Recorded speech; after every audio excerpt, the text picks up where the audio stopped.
Good morning, Mr. Shea. Good morning, Your Honor. May it please the Court, I'm Richard Shea for J.R. Williams. Mr. Williams was convicted in Plymouth Superior Court of first-degree murder on a theory of joint venture with murder with extreme atrocity or cruelty. The jury was instructed on premeditated murder as well, but did not return a verdict against him on that. He was tried with a co-defendant named Demetrius Ennis on the same charge, and Ennis was found not guilty by the same jury. The principal argument which I'd like to bring to the Court's attention this morning concerns the peculiarity that the defendant was convicted of joint venture. His alleged joint venture was acquitted, and that might be unremarkable except for the additional problem that the jury, before it returned its verdict, asked two questions of the trial judge in writing in sequence at separate times. The first question asked whether the law of joint venture and I'm paraphrasing, it pertained only to the two defendants in this case, and the judge, over the objection of defense counsel, declined to answer the jury question, telling them that he did not understand it. Shortly thereafter, the jury came back with a second question, which was, must the jury find both, I'm paraphrasing again, both defendants guilty of joint venture, or can one be found not guilty? And the judge said, essentially, one can be found not guilty, one can be found guilty, and thereafter the jury returned the verdict. The problem with the case is not so much in a Lattimore sense that it went to the jury with a complete lack of joint venture evidence. There was evidence that the co-defendant Demetrius Ennis was involved in this murder, and by any Lattimore test, there should have been denial of the motion for required finding, as well as an instruction on joint venture. But the jury did, after the questions which I've attempted to paraphrase, the jury did find the co-venturer not guilty. The position I take is that, one, that it was error not to answer the question, and secondly, under Section 33E, this Court should be reviewing the whole case in the context of all the instructions that were given and all the evidence in the case, including as well the fact that only one of the defendants was found guilty as a joint venture. And the Court should hold under Section 33E that there's a substantial likelihood of a miscarriage of justice, that by reason of failure to answer the question of the jury with clearer instructions. What do you think the answer, I mean, how do you understand that question? My understanding is, I think the question's ambiguous.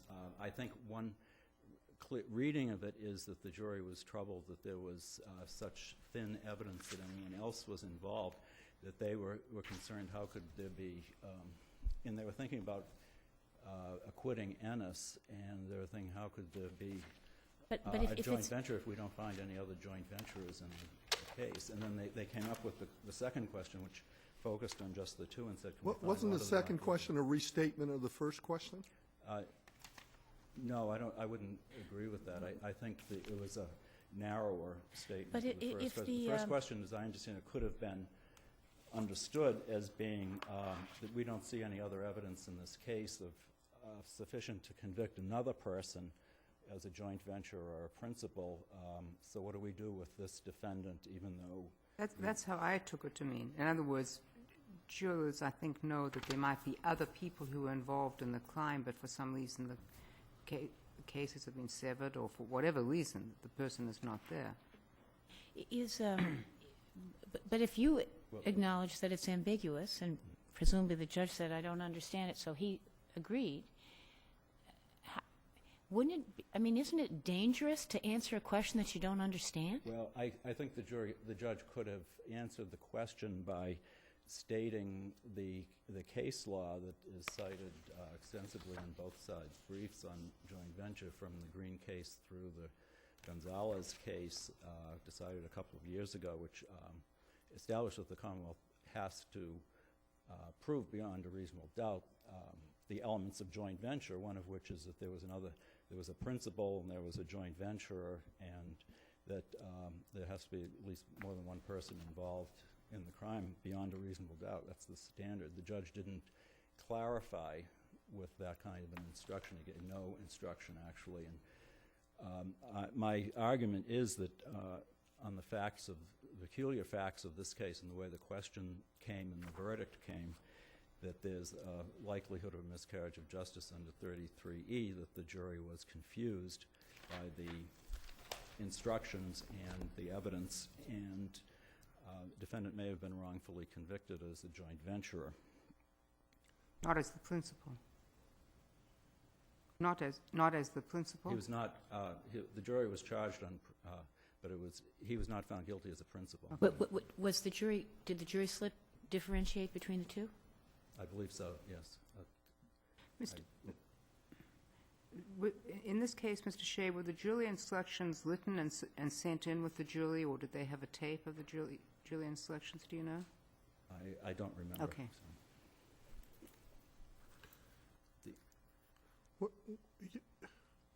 Your position is that you think there was a likelihood of a miscarriage of justice because the evidence didn't support the conclusion that the defendant was a joint venturer. But didn't the evidence indicate that he was involved in the shooting of the victim, that he urged this other man not to talk in front of people, that he said that he had to take the victim for a ride and leave him in his trunk, and that he showed the gun that was used to someone else? Doesn't all of that support the conclusion there was a joint enterprise? The joint venturer that was allegedly the other part of that joint venture was acquitted. And, Yes. My so that's position an is that inconsistent. the problem is the jury may not have understood that they had to find beyond a reasonable doubt that somebody else was involved. They showed obviously they did not believe beyond a reasonable doubt that the one defendant against whom the bulk of the evidence was also offered, they found him not guilty, so obviously they didn't believe that beyond a reasonable doubt that he was the joint venturer. But at the end of the day, with joint venture, what has to be found for each or any parties to it is that in most cases, the person was present, that they actively participated or took some action to advance this crime, that they had or shared the intent to do whatever the crime was, and if there's a gun involved, that they used it or knew that that was involved. And so are you suggesting there wasn't evidence of all four of those things in this case? Well, there has to I be know I'm evidence that missing one. somebody else was involved. Well, I don't know that that's, I mean, what you have to show for each, I mean, for He would be a each. principal unless there's somebody else involved, he'd be the principal, and he wasn't found guilty as a principal. But Okay. could the jury not have concluded, and I know you're saying we don't know this, that there was somebody else involved, but with respect to that other person, in this case the co-defendant Ennis, the Commonwealth hadn't proven beyond a reasonable doubt each of the elements that Justice Botsford has just listed? So I'm not sure I understood Well, the question. you've got two people, and you're saying that there's got to be some evidence that somebody else was involved, correct? Yes.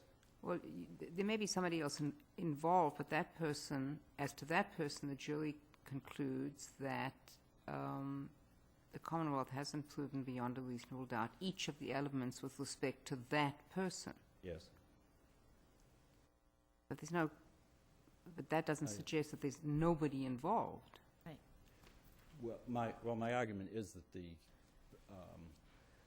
the questions indicated there was sufficient confusion on the part of the jury that it should have been clarified for them. And if the court looking at it under the 33 standard has to, should on behalf of the defendant, find that the jury may in fact have been misled. The remaining issues in the case are largely evidentiary points, which I argue singly or together add up to a substantial likelihood of a miscarriage of justice. In some instances, the alleged error was preserved by objection, and those issues can be considered as well. I used the term red herring in making my argument about some of the Commonwealth's evidence, to which my brother took exception in his brief. I don't mean to suggest that there was prosecutorial misconduct. Perhaps my rhetoric got away from me. I would say that the problem was that the jury heard a lot of evidence that may have been misleading from the prosecution, and that the court should examine the integrity of the verdict under under the evidence that was submitted and the possibility that the jury was misled. One, perhaps the most difficult issue is that State Police Detective Coppenrath, who interviewed the defendant after he was arrested, volunteered that essentially the defendant gave a false alibi to him. He said that the defendant told him that roughly around the time that this murder was happening, in the early hours of December 26th, at about 1 a.m., 2 a.m., he was at a nightclub, and that there was a shooting at the nightclub, and so therefore he had to leave. And the detective volunteered that he had checked with Boston police, and there was But no there was shooting. a curative instruction right then, There right? was, yes. The problem was that thereafter it continued considerable amount of questioning and confusion about the 2 a.m. shooting, whether he was talking about the shooting in Brockton or if he was talking about which is the subject of this case, or whether he was talking about the shooting in the nightclub. In And Boston. That got clarified for all counsel and for the judge after it was checked into at a recess.